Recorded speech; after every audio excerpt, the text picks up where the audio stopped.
Alrighty then. All right. All right.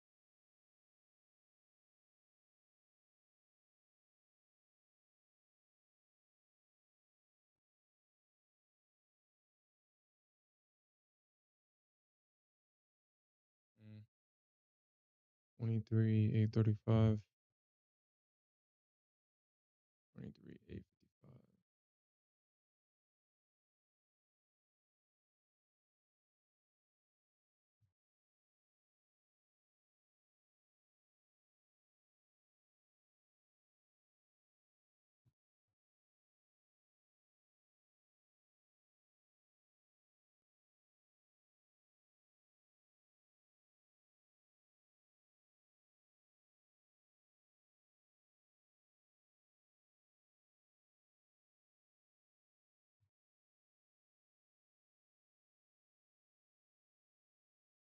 All right. All right.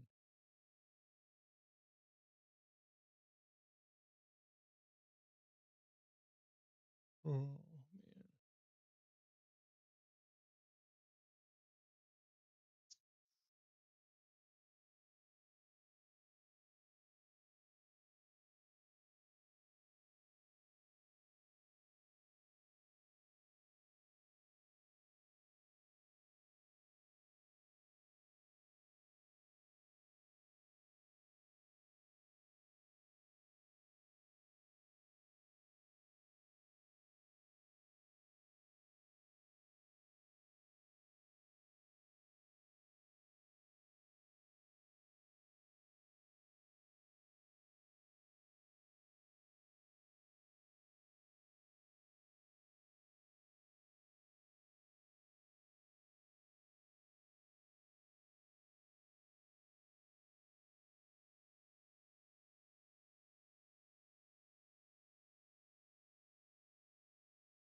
Yeah, I mean that is true. That is true. At some point in time, you have to get out of that.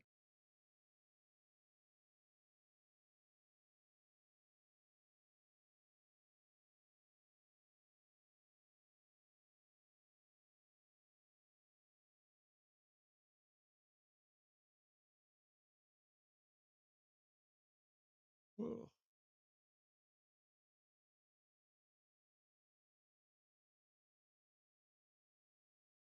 All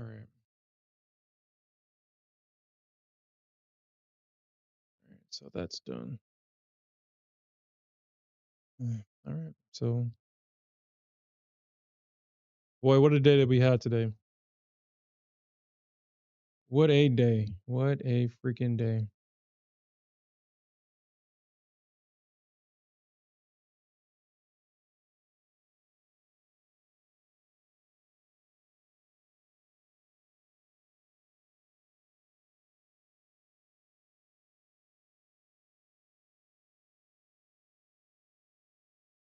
The Bulls did not make it any less obvious that they were fucking with the Bears during yesterday's session after we broke above 532. 532 was acting as a wall yesterday and today's session. It's not hot pink, Alfred, it's purple.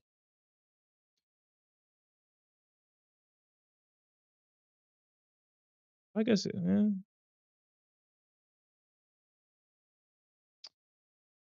probably, well, I guess, yeah, maybe, yeah, I guess so. Yeah, maybe purple, pink. But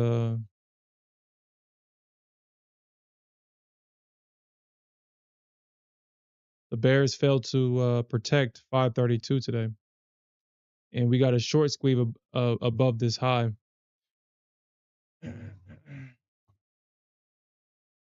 You can see that the market literally used the bottom of the trend line right here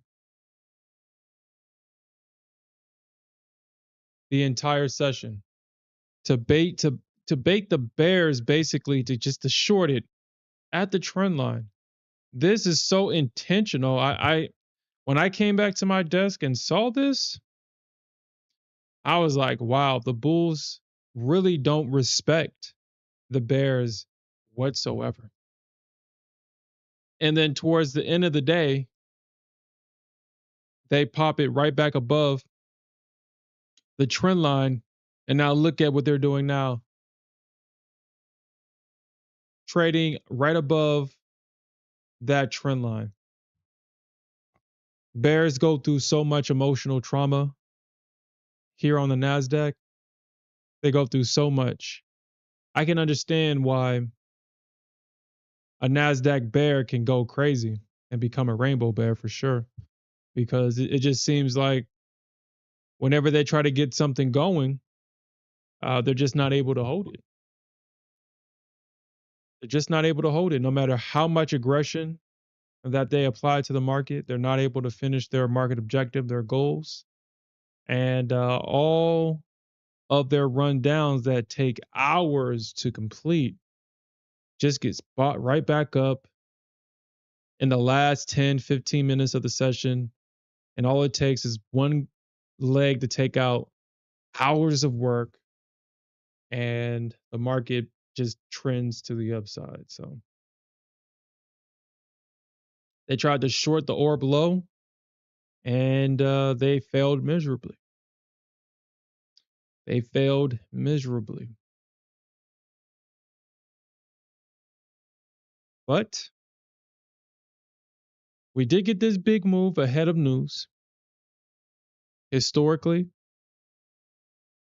we usually get a big move prior to the news being released. And once the news is released, we get a big correction. There are times where the market continues. I think I've seen the market do that maybe 5 times. It's not something that the market tends to do a lot, but if the job data tomorrow comes in and investors and speculators like what they see, we could see a very big continuation. The question would be, if we do see a continuation, which is highly likely because we got a candle opening, we got 4 candles opening and closing well above the previous candle. I highly doubt that the bears will protect this high. I highly doubt it. We may get a sweep of liquidity. We may get a slight rejection. I would be surprised if we see a reversal. A rejection, yeah. A reversal, it's highly unlikely. We could be making an attempt for all-time highs again. We probably might exceed all-time highs if, like I said, the data comes in at the number that the market wants to see. From what I'm gathering, tomorrow's job data will determine whether we get a 25 percentage basis point cut or a 50. It's going to determine how big this cut is going to be.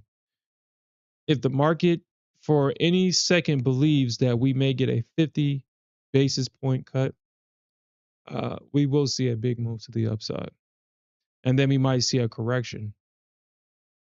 So we might actually just see a pop, maybe a drop back down to gather more liquidity, and then maybe a continuation higher. We could see something like that, or we could just see the market just climb higher. Because after this double bottom retest down here,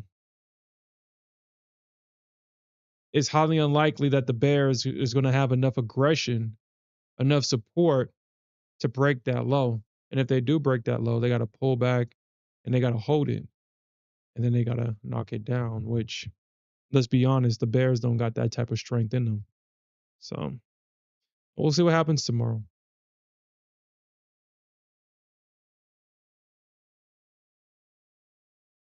You think all time highs tomorrow, Alfred?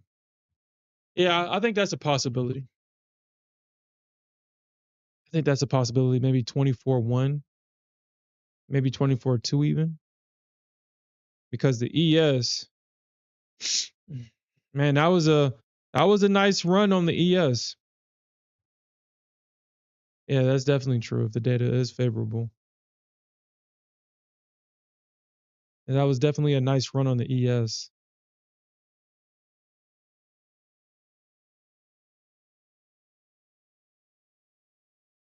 I took that long at the orb high, not really expecting much. But when I came back to my desk and saw that the only contract that I had left was my runner, which apparently I took too early. I think my runner was at 81 or 91 or something like that. Obviously, leaving all this money on the table. Actually, no, my runner was at here at 500 on the ES. I had a runner at 500. I left about 18, 20 points on the table. So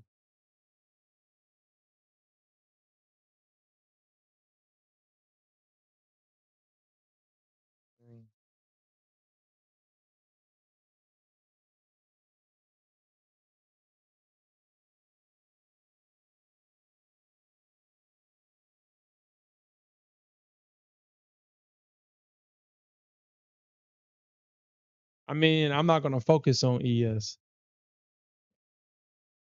I'm just not gonna focus on ES. My main focus is on Nasdaq and gold.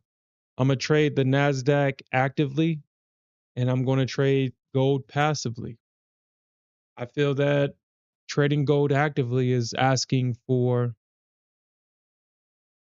your account to be sacrificed. In my opinion, I feel that gold is not an instrument that you should trade actively because it makes measured moves and you can just buy the pullback and it's consistent. That pullback trade on gold is so consistent. If you look at the price action on gold, you'll see it. You see a break, pullback. That was a great trade right there. On the opposite side, break, pullback, break. This actually fell through. That fell through. That fell through. But break, pullback, great trade right there.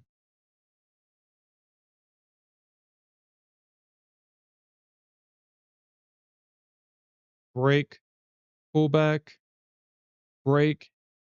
It did take out that low, but then it came right back up. I mean, you would have gotten stopped out on this one, but it came right back. And break, retest trade right here. So gold is definitely in my opinion, a more passive instrument to trade. Because that break and retest is always, well, let me rephrase that. It's highly likely going to be very profitable. And all I need is 90 ticks. I can get 90 ticks out of this move and be happy and come back the next day. Looking for the same setup.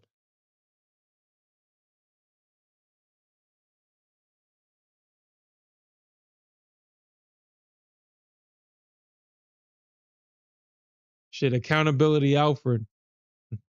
Accountability. Dude, like I said, I only took the trade because it was it was a setup at the time. I only took that trade because of that. I'm not going to get in the habit of taking ES trades. The ES, the way that it moves is just not for me. If it's going to move only when there's news, only when the market is anticipating something, and I don't want to trade that. And then the move happened late in the day. Well, mean, it started moving around 10 o'clock. I don't want to be in the market at 10 o'clock. I don't want to hold my position for this long. It took all day just to get my target hit on the ES, and I took the trade in the throwaway account. I didn't actually take that trade in the count that we're tracking here on the stream. I took the Nasdaq trade, and I was in and out of that trade, and I even left up. Oh shit, shit, shit, shit. Shit.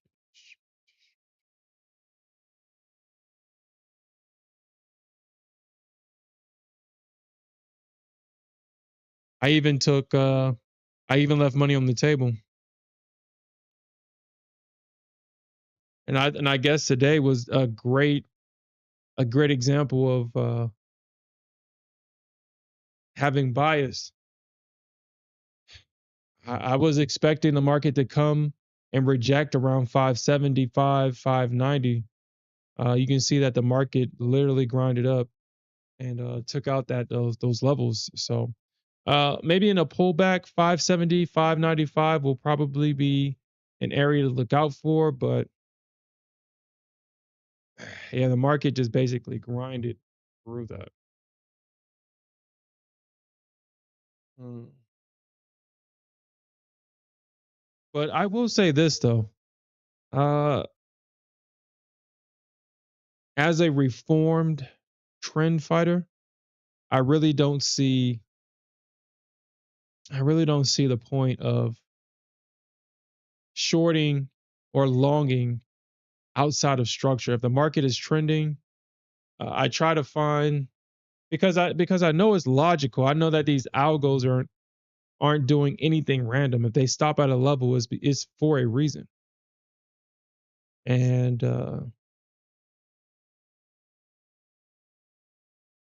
what I try to find myself doing is try to get in at whatever levels that I think they may try to visit and reverse at, but it's really never worth it. Just waiting for the chop and then the break of structure and then trading that is usually an easier win versus. But then sometimes the Nasdaq does V bottom like here.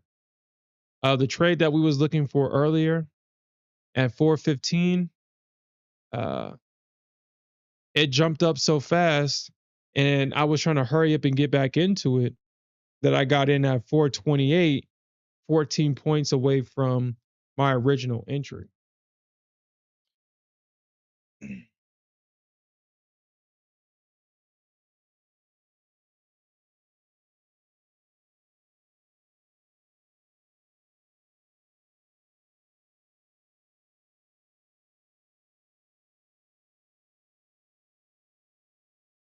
Well, Alfred, I mean, gold is the baddest bitch in the game right now.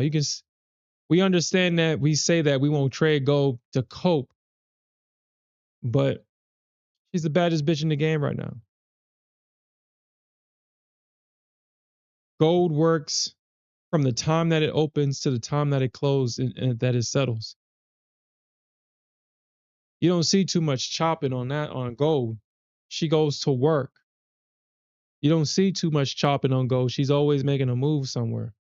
She's a mover from the time she opens until the time she closes. Like she's the baddest bitch in the game right now.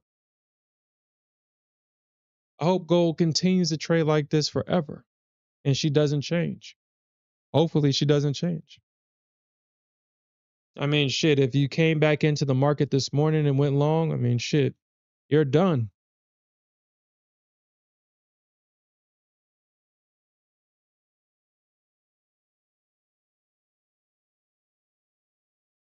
Mm.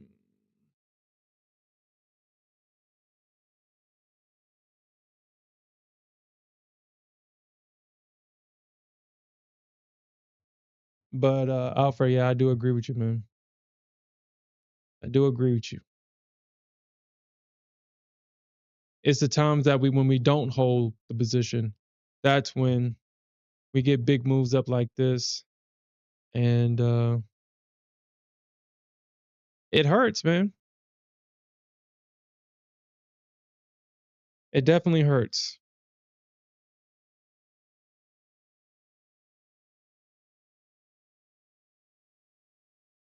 But take take solace in the fact that you didn't try to short this thing and try to revenge short the market today, because that could have been very devastating. And the Nasdaq took plenty of accounts today. She did not come back. She didn't even have a release rejection. She didn't relieve any of the bears of their pain. She just kept going and going and going. She did not come back.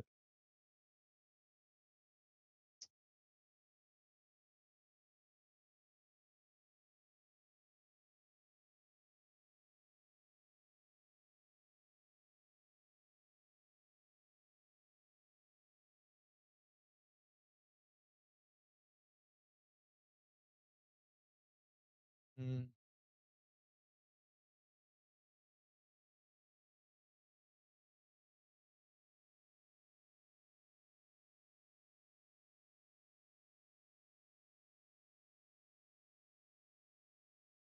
Had a long bias for months. I mean, I mean, shit, Friday.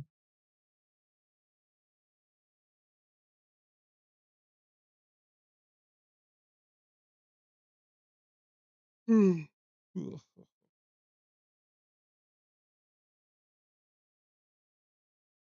No, I said that I'm about to go to club bed, but I don't think so.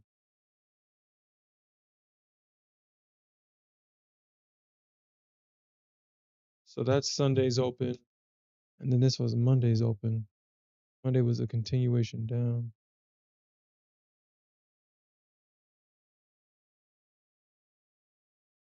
Oh yeah, Monday was a half day. I forgot about that. Monday was a half day. Then Tuesday came back, and then they sold it down, and they double bottom.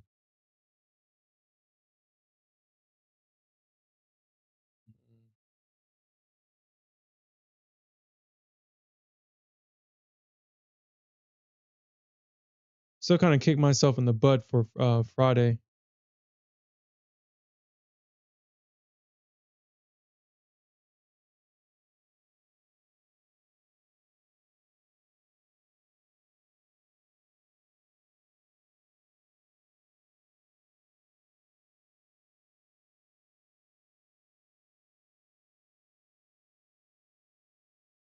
Because Friday was such an easy. I mean, it traded into a previous area of resistance. I mean, honestly, it kind of top ticked it a little bit, ran the liquidity, and then it just dropped.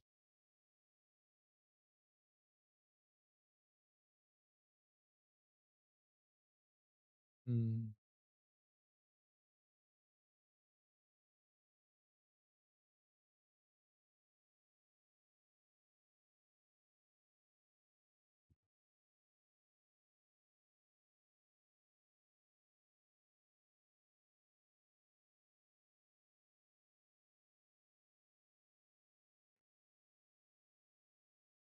Yeah, two losses, and then that's it. Two losses, a two-loss rule.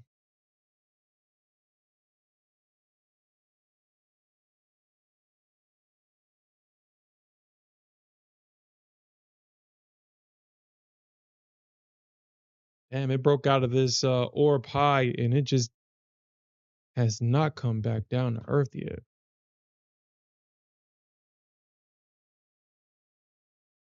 Mm.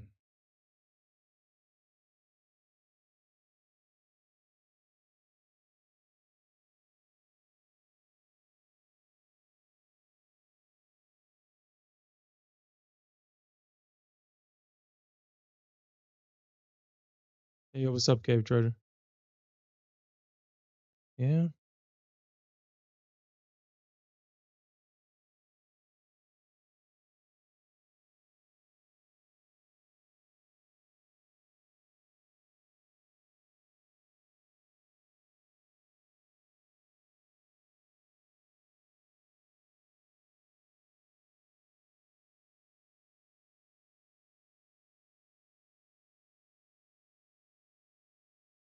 Okay. So I wonder what the institutions are doing. So There was a lot of single prints on the Qs today. A lot of single prints.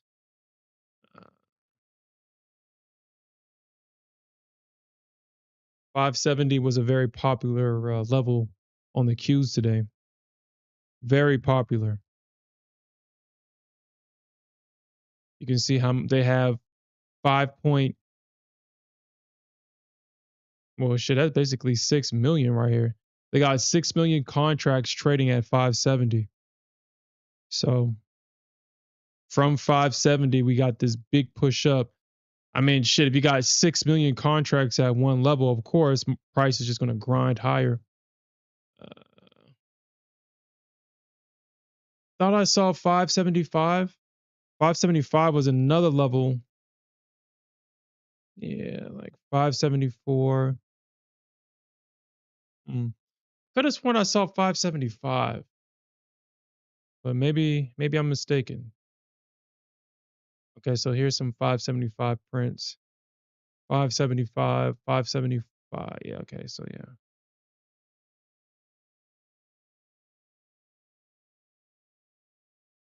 So it looks like the market wants to at least get the 580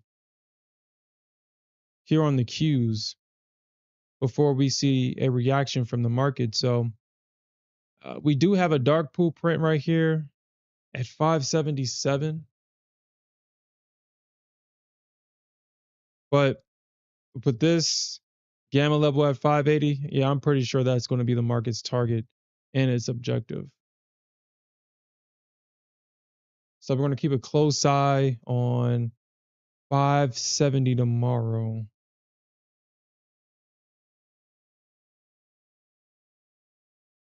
I'm sorry, not 570, 580. And it would have been nice if I had some options, if I had an option account and bought like maybe a 0 DTE or, well, it really depends. It really depends. Because even though price did move away from my entry and I would have gotten paid, as these contracts decay, even if it's above my price or if it's above my entry price, even though as they decay, the value of the contracts go down. So if it takes all day to push up, that only makes sense if you're selling premium. But if you're buying calls, if you're buying 0 DTEs, you need a quick move because you're buying volatility. You're not buying the price. The price is not going to move the market as fast as a volatile move to the upside. So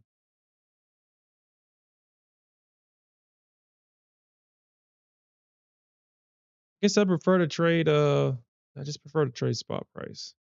Even though this platform does make trading options a little bit easier with these levels.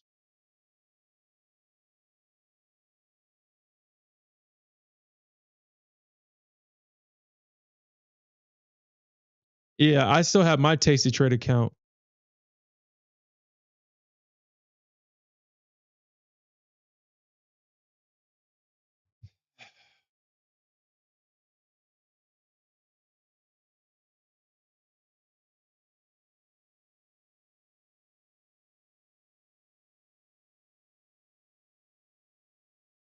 But it's just hard to justify putting money in my option account.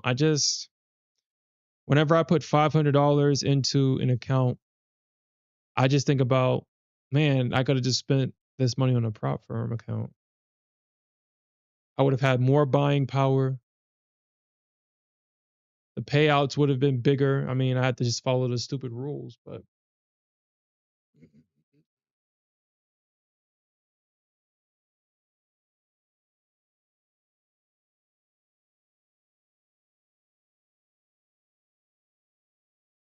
it's just hard to justify trading my personal account. It's just hard to justify. I know that there are traders out there that prefer or take pride in trading their personal account.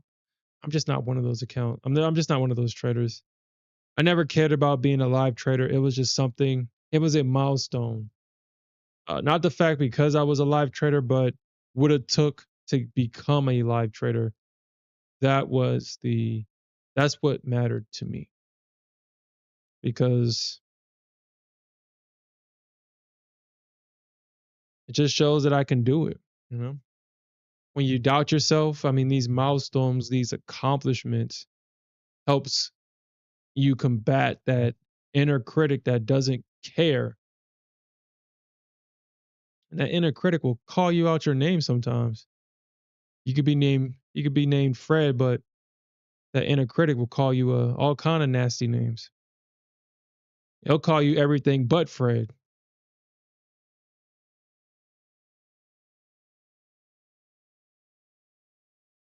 And that's what these accomplishments are for. So you can combat that inner voice and say, you know what? I understand that you're just a negative energy and you're just there and you can't help but be that way. But you're wrong. Not only have I taken payouts, not only have I shown to be consistent, but I've proven to myself time and time again that I can do it.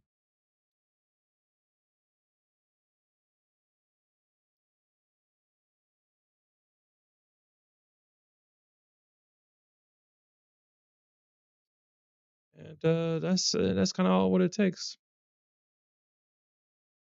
Okay. But this week definitely has been challenging for the NA meetings. I think we got one area to hit, and the rest of the days, the market just has been being very nasty to me.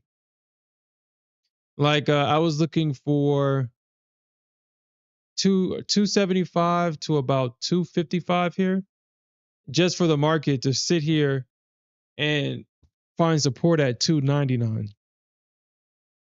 I thought that was a slap to the face because well, okay, well, I see it. I guess there is this stupid range right here that I'm just now noticing. I guess there is a range right there. But I assumed that the market was going to come back to this area where they broke structure here around 275, 255, and then we could see the bounce, but we didn't see that. So this week's NA meeting, I think I've only gotten one hit. Uh, but it's okay. Uh, it just means that my levels are I keep calling them level. My zones just didn't work this week. Just not getting any traction from the zones this week from the ranges that we're looking at. But I am looking at price to sweep liquidity above 800, possibly get to 835, 855 here on the Nasdaq. I'm looking for the market to sweep that liquidity and reject. Somewhere in this area, somewhere in this range right here is where I'm looking to see not necessarily a reversal, but a rejection. And this is the reason why. Because from this area, we got 2 days of straight downside selling, which is crazy if you really think about it. We had 2 days of the market selling off, trending down actually. There is no little to no pullbacks. The market just went down in one direction for 2 days straight, which is abnormal for the Nasdaq. Mm,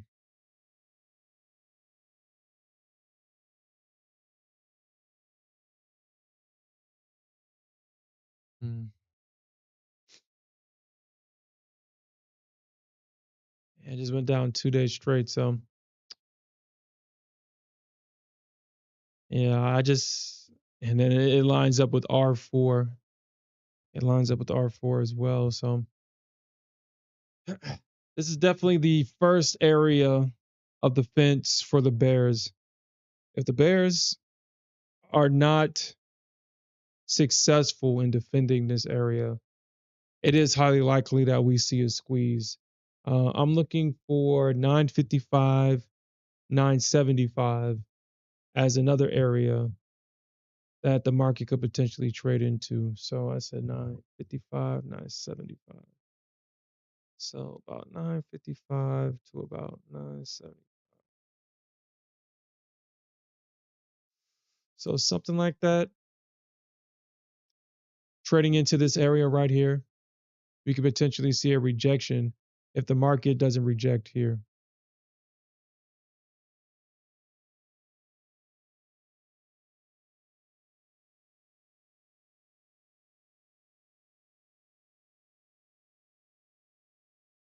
Christian says, thank you for all your help in recent months. I have the same strategy, but you've been very helpful.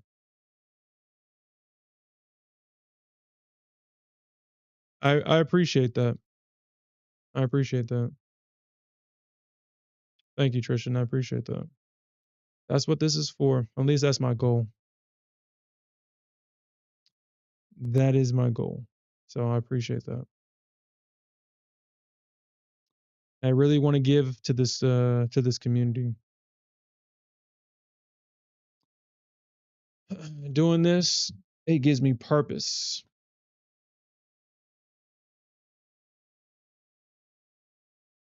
And kind of going off topic, but not necessarily too far off topic, but ever since I started streaming at night, I forgot that I used to be in bed by 9 o'clock, 8:30, 9 o'clock, like clockwork. I would be in bed around this time. And I was talking to my partner and I was telling her I was like, damn, I don't it's crazy because I used to always be in bed by 8:30, 9 o'clock, and now I go to bed at 11 or not 11, but like 12 o'clock at night now or in the morning. And that's my new normal now. Crazy. But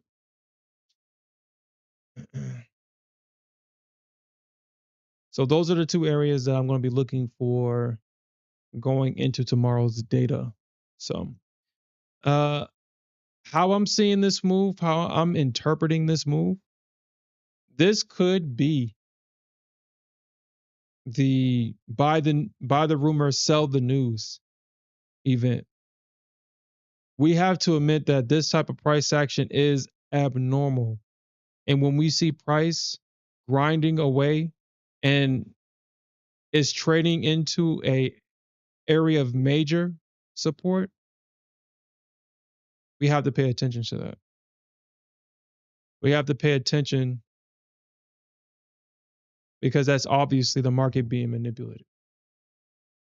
The market is trying to get somewhere and it's trying to get somewhere before a certain point, or it has a deadline before it needs to get there.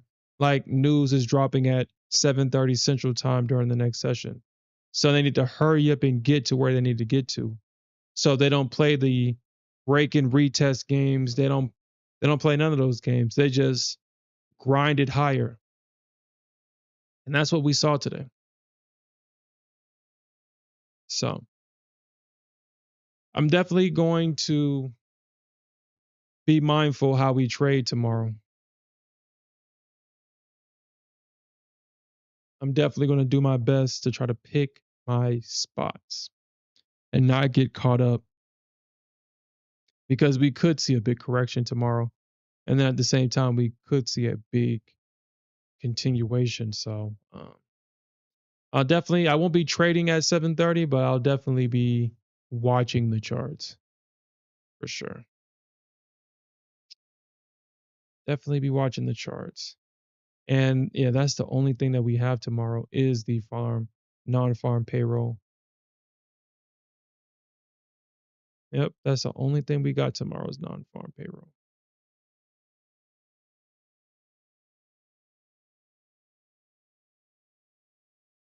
And we could see a situation where they make the entire move during the news release, and then we could see a lot of consolidation back and forth going into the close. So We've kind of seen all the scenarios that they use during these types of events.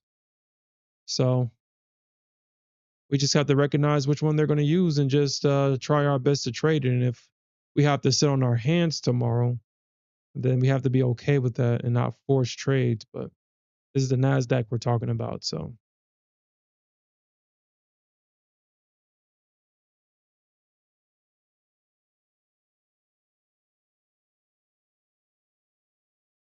mhm.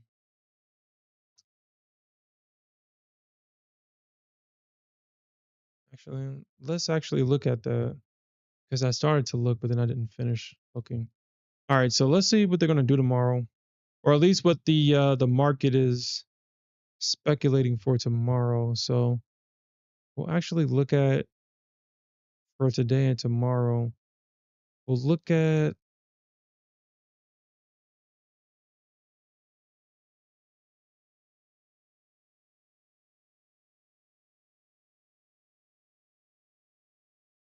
hmm,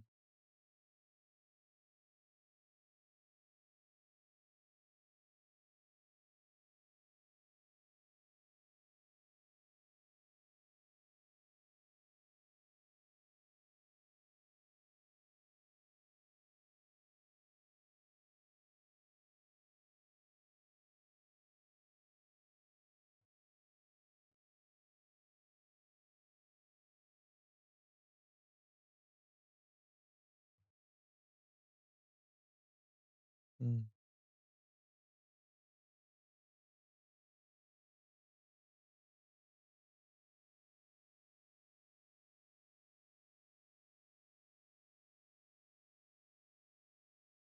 hmm.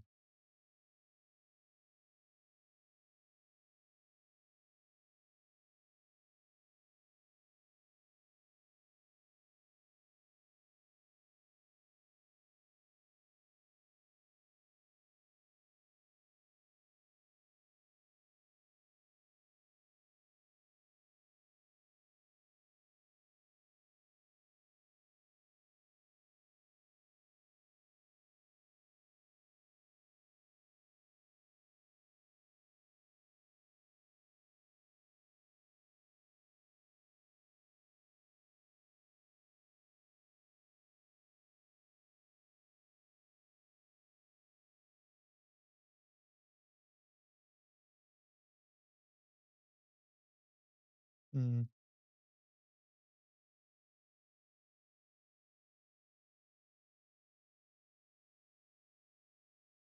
Yeah, that's absolutely true. Honestly, I would just wait to trade the reaction to the news. Honestly, I mean, unless you're well positioned and you could potentially take the the whipping back and forth, I would sit on my hands until the price action calms down because I guess it kind of shows my growth as a trader. Honestly, I no longer have an interest in actually gambling the news anymore. I don't have a desire to do that anymore. Because I guess I believe the reason why I moved away from trading the news is because it's just not worth it. There's going to be setups. Trading the orb every day has just allowed me to focus on the orb. So instead of trading the news, I just trade the orb. And because I have a time frame that, I'm sitting in front of my desk. I'm in front of my desk anyway at, at 8:30 Central Time versus I have to come in front of my desk at 7:30 to potentially trade a move. I would I would prefer to trade the 8:30, the move that I know is going to happen between 8:30 and uh, 8:45. So ever since the orb, I just don't have a desire to trade the news anymore, which is a good thing because all it takes is one bad decision and one big move and one bad decision. That's all it takes. Uh, I had my inner voice try to tell me to get back in the charts today, and try to capture a lot of this move that happened. And I had the voice try to tempt me to come back in front of my desk and continue to trade for the session, but again, I didn't have a desire to do so. So I said, you know what? I'm just going to be okay with what I made today. And just appreciate that. And just allow that number to lock in instead of trying to get some more. Because it's not worth it. It really isn't worth it. And I'm kind of tired of playing that game with myself. You get in, or at least I get in.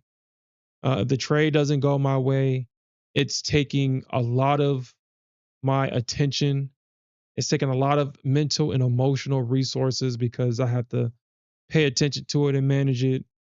And if it goes against me, I have to make a tough decision of giving back profits that I earned through being patient. And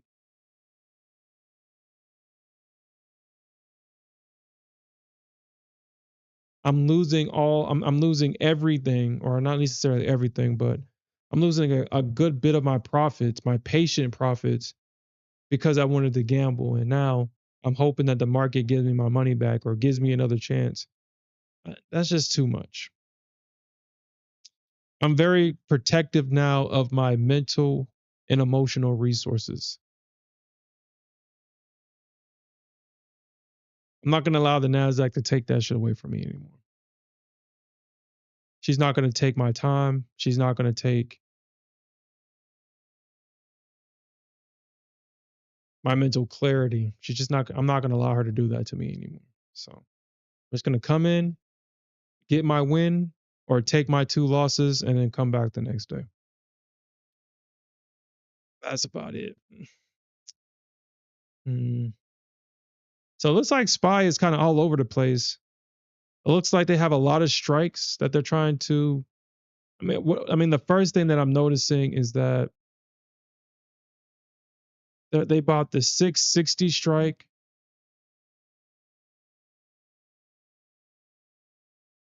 And they're not writing these contracts. They bought these. So I know they're not selling premium. They actually bought these. So they bought 660 puts.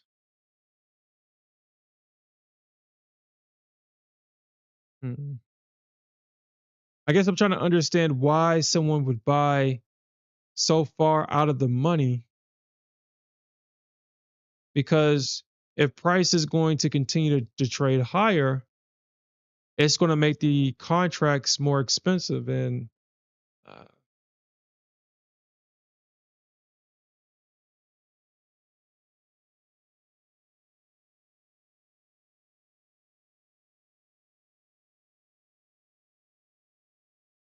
yeah, I don't know about this one. I don't know why anybody would buy them so far out of the money like that.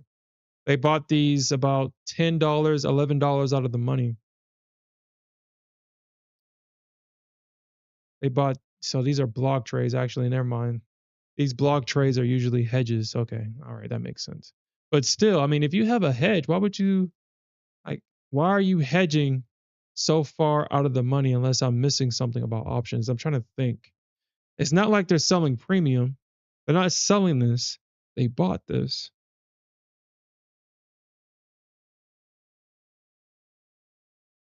Yeah, I can't think of a reason unless this is part of a leg or something like that, but I doubt that's the case. Maybe it could be a part of a leg. I don't know.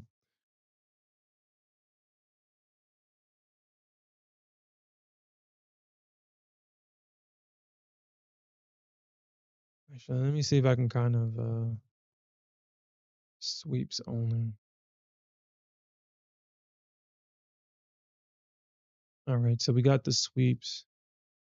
We're looking for, so with this platform, like all the other option platforms, you can kind of filter out what you're looking for.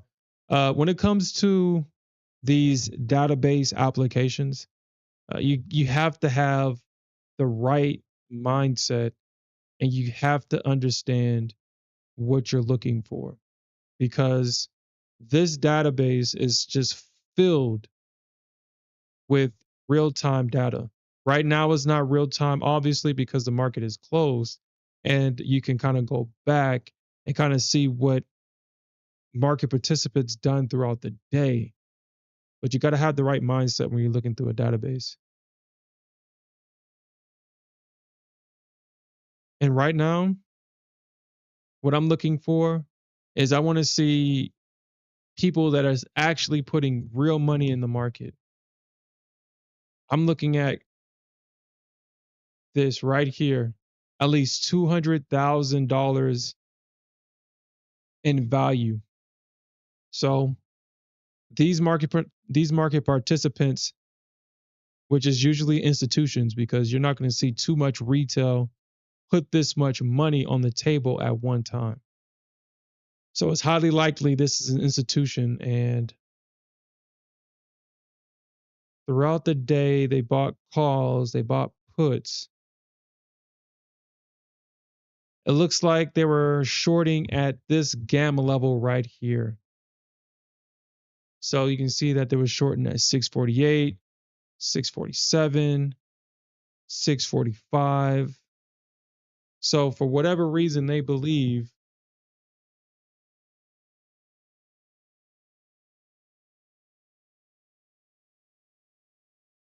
that the market is going to short here. Actually, that I guess that kind of does make sense if you look at from the left. I mean, you do have a previous area of resistance right here where we see the market actually dropping down. So I guess what people try to do is sell puts to sell the retest here. But uh, and it looks like these expire tomorrow. So these are basically zero DTEs here. This person lost money on there. They bought zero DTEs, 648 puts around 11 o'clock, and they didn't make any money on that. They lost money on this. So they lost money on this because unless they rolled these out, they lost money on those. Mm. He said, so what is a cup and handle? What is a cup and handle? What is that? I mean, I can look it up, but if you kind of want to explain it, then I'll just allow you to explain it.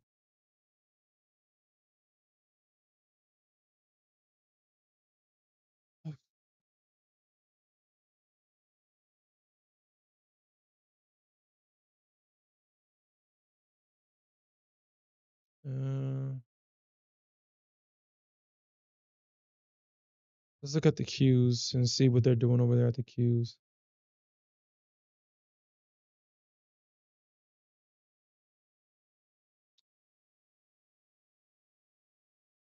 I think, yeah, I mean, shit, 580 is probably the goal. Let me take this off because sometimes they also like to hide because they know with these option platforms, sometimes they like to hide. They break up their position into smaller pieces so it's not picked up on, or at least it's not going to draw attention.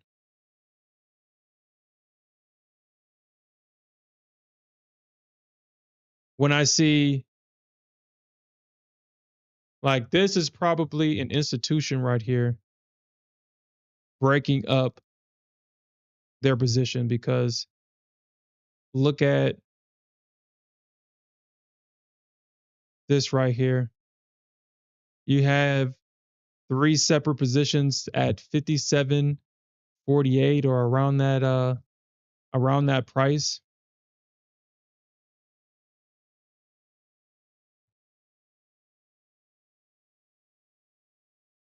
Actually, let me look at this.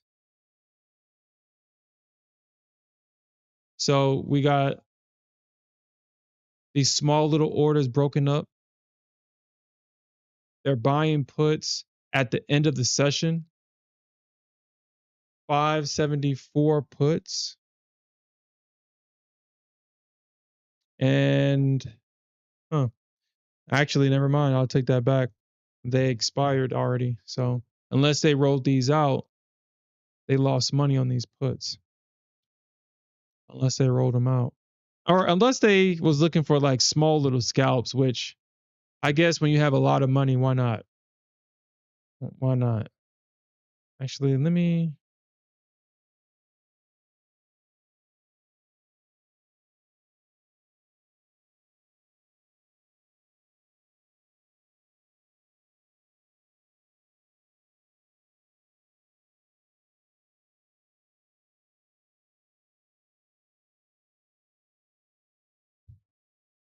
Hmm,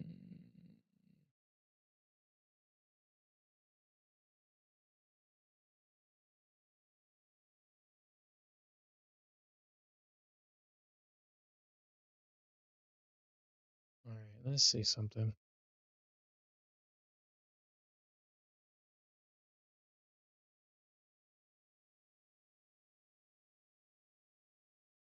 Hmm.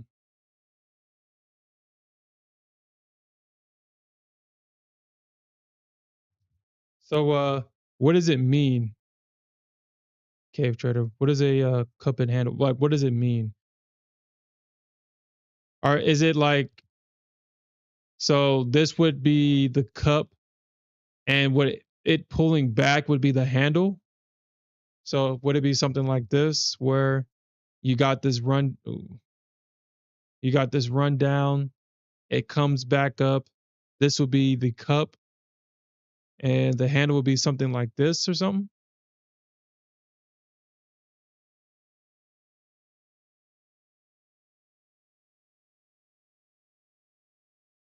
Oh, the left side is the handle.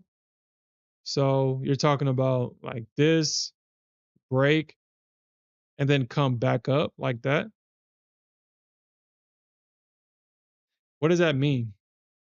Or what would that suggest? What would a cup and handle suggest that the market may do next?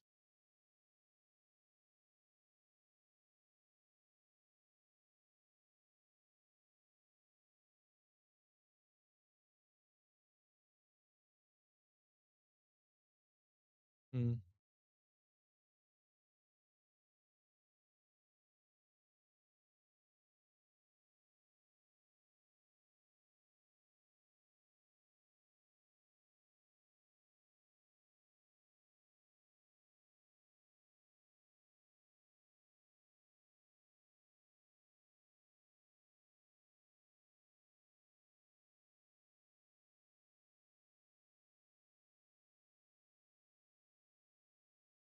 It's okay. This is a lot better. And honestly, at or above.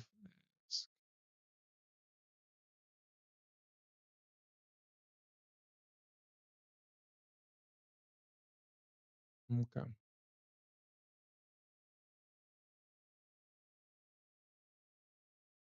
Well, I mean, it's easy to see that for whatever reason they're buying puts. Looks like they bought 500 puts that expire around the time we get the what is it called, the FOMC meeting, which it probably might happen. We probably might see a big move, but I doubt that the market drops 70 points and comes all the way back down to 500. That's far out of the money right here. Unless I think what a lot of people are, what a lot of people is probably buying puts, which I think is the wrong idea. I think that this September may be green. I don't think that the market is going to be red this month. I just have a feeling. It's my assumption. I just don't think the market is going to be red this month or this year because seasonally September's are red months. And it was red last September, but it still finished green. But I don't think we're going to see a big drop. I think we're going to see a pop, and then we may see the market pull back, but I don't think we get like a drop though. We'll see what happens though. We'll see. But I think this is probably why a lot of people are buying puts in anticipation of a drop that may or may not come. So, I mean, I don't see anything crazy. I don't see nothing crazy in these options. So, I don't think I don't think at least the market's not showing its hand. Like I said, the only thing that I see was the dark pools. There was a lot of single prints at 570 on the Qs, and that area is going to probably be support. And if we see a breakdown, it's obviously going to be used as resistance. So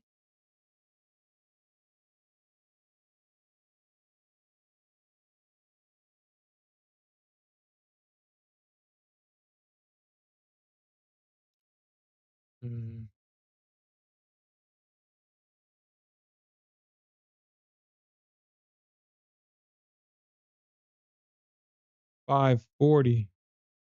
Someone thinks that the market is going to come back down to 540, which, like I said, I don't think the market drops down that much. The market is too bullish. We're getting rate cuts. It's too bullish. I don't see the market going down. I think maybe instead of a Santa rally, we might get a, uh, a going to hell party or some shit like that, maybe. But we'll have to see.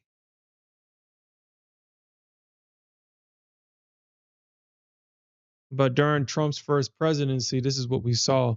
We saw the choppy first year, and then we saw the market super green, the economy really great, everything was cheap. Don't know if we'll get that his second term, but the first term, this is what we saw. It was so good, and this is usually what happens is that uh, when the market or when the economy is good, people tend to forget why it's good. They just say, "Oh man, it's good. What can make this better?" And this is usually when Democrats get voted into office because it's like you want the cake and you want the cake and you want to eat it too. And Democrats are very liberal with programs and giving away money.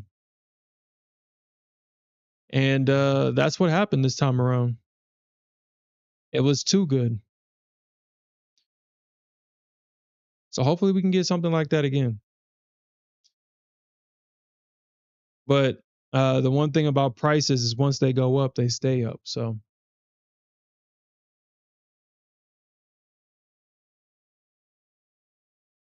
mm. I guess maybe the first we didn't have AI the first time around. You know, AI is really uh from what I'm hearing about the reason, or at least the reason why the market dropped on Friday was because the market is concerned that the AI bubble is going to pop.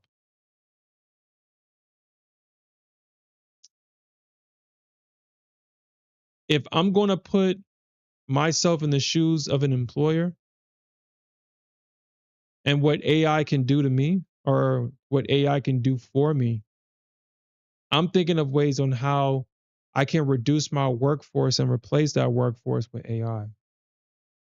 And I think a lot of the disappointment is coming from it's, oh, AI is not going to reduce my workforce, but make it more efficient.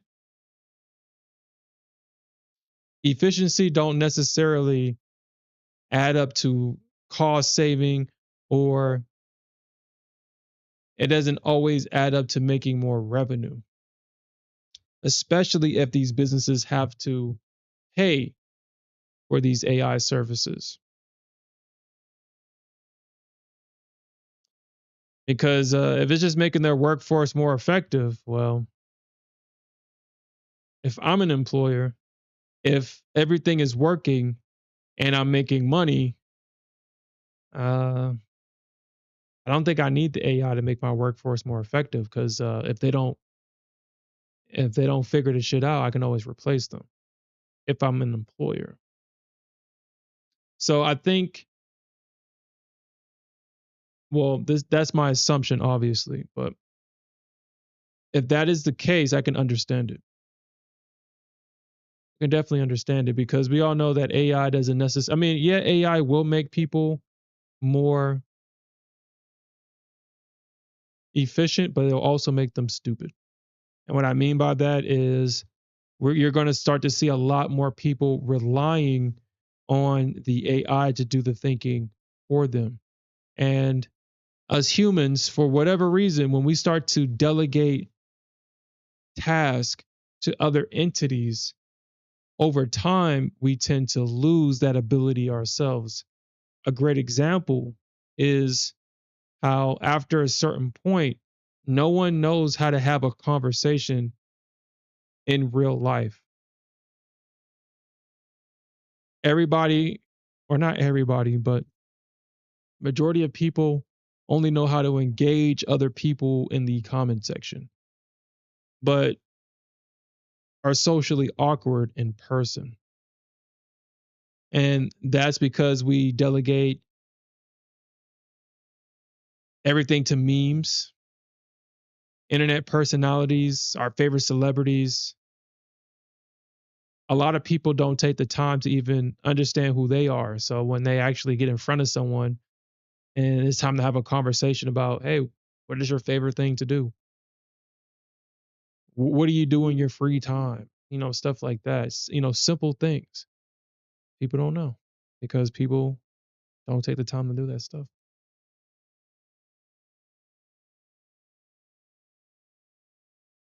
Mm.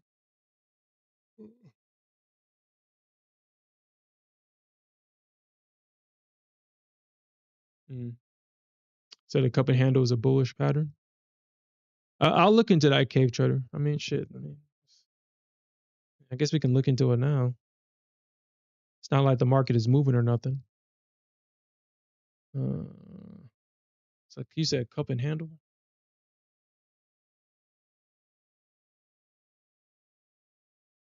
I mean, I've heard the term, but I'm not. When it comes to, I'm only looking for certain technical patterns. I'm looking for price consolidating in a range. I'm looking for a breakout out of that range, and I'm looking for the pullback into that range to potentially buy or sell that pullback. That's the only pattern that I'm looking for. Uh, the another pattern that I'm familiar with is probably what a pennant bull flag or whatever the crap is called, where the market is consolidating, which is basically a range, a triangle range, basically, where the market is doing something like this, and it's just ping ponging back and forth, and the area is getting small until it gets to the apex, and then we see the breakout. And I'm looking to buy that pullback for that move higher.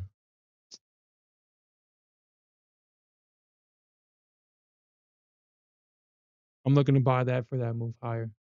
I mean, I'm just looking for, I basically look for ranges. That's the only technical pattern that I'm looking for is just ranges.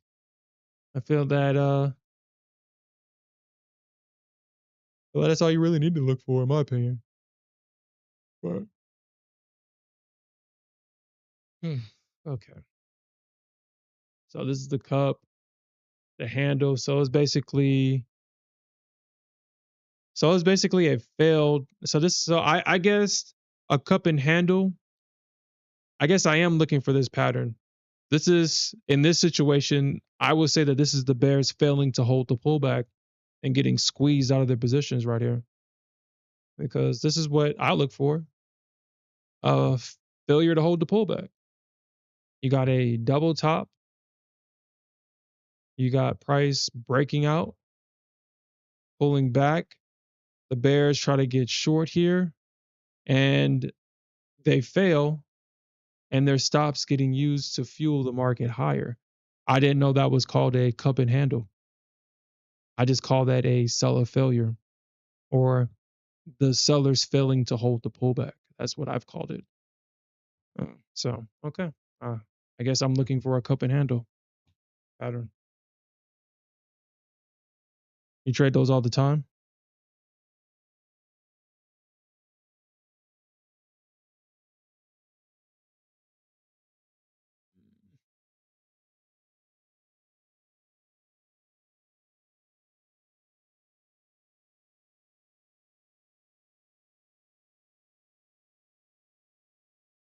Well, I mean, like I said, K trader. I mean, I until I kind of looked at it, I didn't know that's what it was called, so I just took your word for it because I'm not looking for it. But if it was working for you, I was going to take your word for it. But I mean, it makes sense because I mean, we're trading on this side of the chart. Um, but I mean, if we got a big, so if we have a big move higher, so if we have the market trading in one direction, I'm not going to try to look for a reversal here, a reversal where it takes out that low, because I know that shorting momentum in one direction is asking to become liquidity. You have all, because I mean, if you think about it, you got the market trading in one direction. Obviously, people that you have aggressive traders that's going to try to get into this, and as they aggressively try to get into this, you're going to have traders that are passively waiting to get into this, the ones that are not going to chase it. So, any opportunity to get into this for the lowest price possible, you're going to have more of your passive traders get into this. And that's why usually when you see a strong move in one direction and there's no pullback, smart buyers in this situation are just waiting for that pullback, probably to a prior swing or something like that. And they're going to buy it for a retest of at least that high. And that's usually what this is those that patiently waited at this low, they're just targeting that high for a quick scalp. And this is them taking their profits. And then you're going to probably have more buyers come into this. You're going to have sellers come back into this thinking that this is the sell. And unfortunately for the bears, they're going to be used as fuel, especially if the bears that got in, that got lucky and found the top of the move and didn't take profits here at this low before we push back up. Those bears are going to get aggressive. They're going to get super aggressive at that high because they want to protect their original position, and they're hoping to at least get back to where uh, they had the most money in their original position. But unfortunately, all that aggression is going to be used against them, and we're going to just see that move higher. So, cup and handle, failing to hold the pullback, uh, regardless of what you call it, the psychology is the same. Once you think of the market as the psychology that's on the chart, all you have to really see is like, okay, well, the bears are trying to be aggressive. There's no follow through. Eventually, they're going to exhaust themselves and be used, and they're going to have to buy themselves out of their position, which is going to fuel the market higher. So, mm.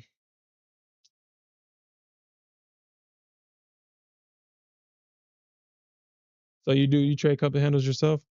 Okay. I mean, yeah, I mean, we do it all the time. I mean, the Nasdaq, we talked about it. I mean, I guess this would be considered a cup and handle right here. Right here. I mean, look at it.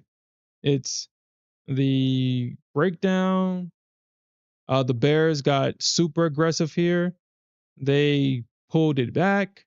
And unfortunately, because they didn't hold it, they got super squeezed out of their position. So this would be the cup and handle pattern.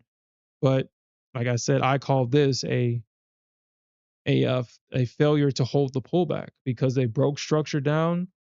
Price is coming back up to retest that high. They failed to hold the pullback and they got squeezed out of their position.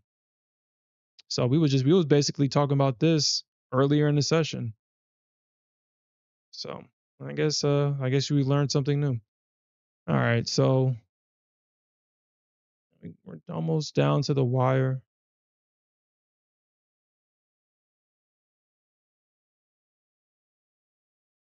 Unfortunately, a lot of bears got trapped in this false breakdown right here.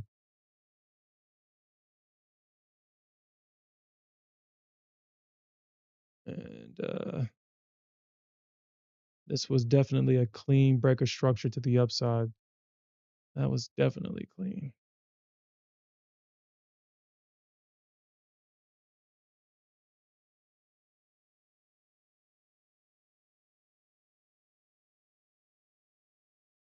Okay. All right. So let's get this. Let's get this done. Let's get this documented. And I mean, the good thing about documenting the behavior of the orb, what this does for us is allow us to take uh, consistent trades every day because the Nasdaq does certain behaviors, and we're able to predict and pick up patterns.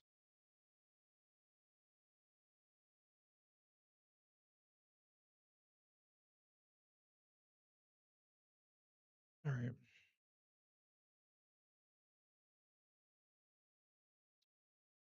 Okay. So, all right. So let's see.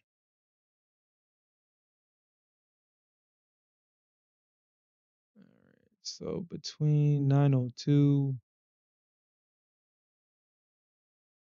and 9:14.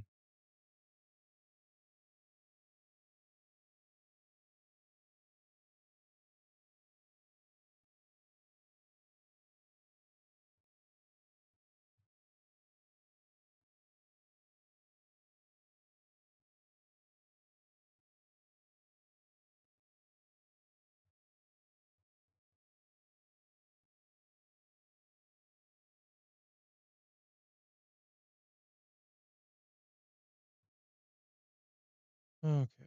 So that low right there.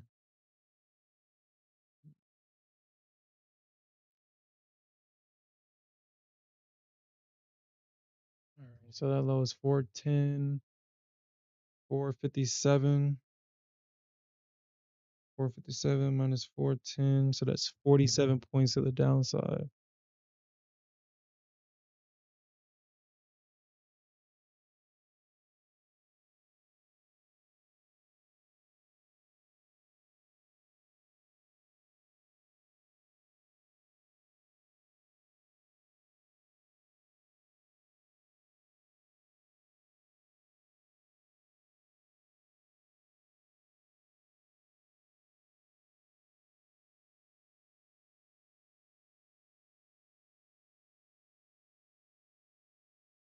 Yeah, cave trader. That's definitely true.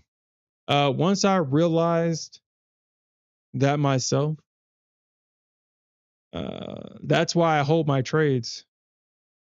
That's why I hold them.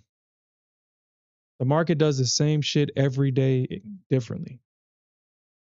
The market does the same shit every day differently. I don't think the market does anything different. They say that if it's not broke, don't fix it. And the market is really good at extracting money from the impatient and transferring that wealth to the patient. It's really good at taking away money from individuals that get too cocky and giving it to those that are humbled. The market's really good at doing that.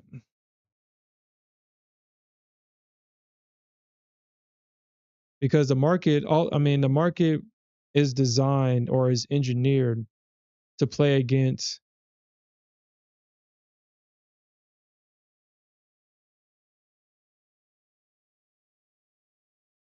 human error. I think that's probably the most correct term to use. If you haven't gone inside and done the work within, mentally, emotionally, and physically,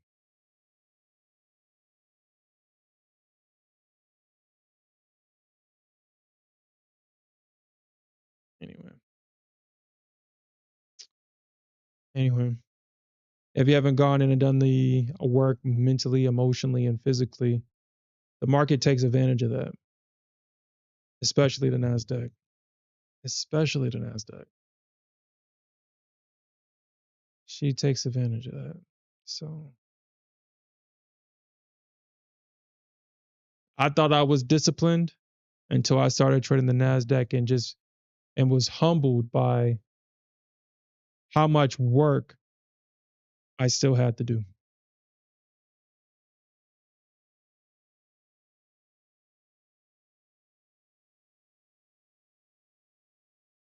She definitely humbled me.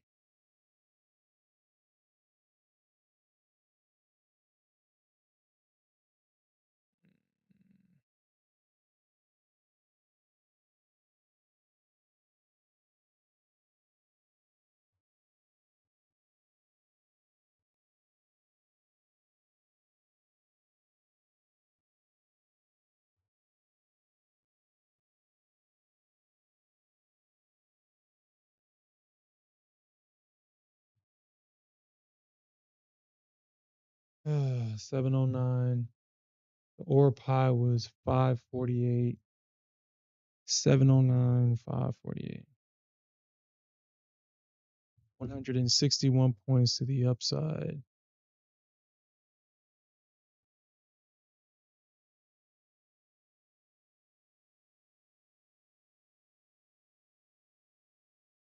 Okay. All right. That's all we needed. That's all we need for the night.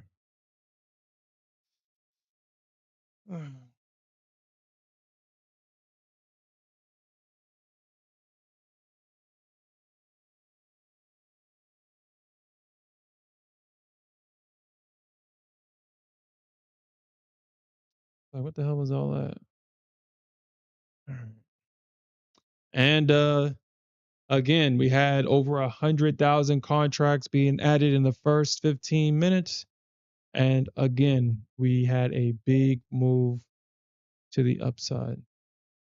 So the initial sweep was at 902 and it was low. Initial break, 914 to the low. Successful break of structure happened at 1215.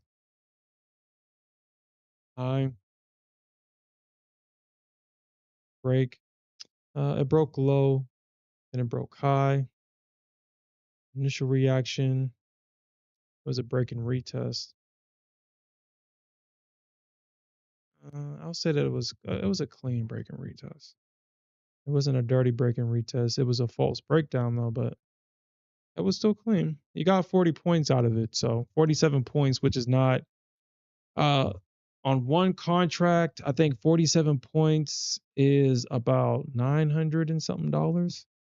So that's not necessarily a bad trade.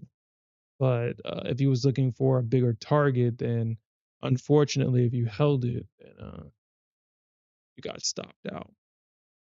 Result, it's a 47-point trade low, and it was a 161-point high. Okay.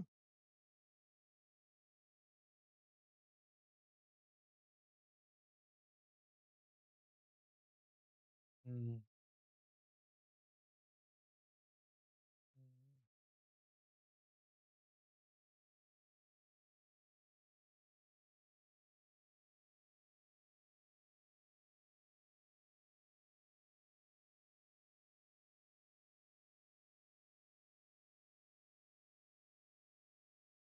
I'm trying to think if I want to see the average result. Like if I want to see, so that means that I probably have to take off the lows and the highs off this one. If I want to see the average, then I probably have to take those off. I'm debating if that's what I want to see. If this information is important. I think so. I think the information is important. I'll think about it. I'll adjust this over the weekend. I'll adjust it over the weekend.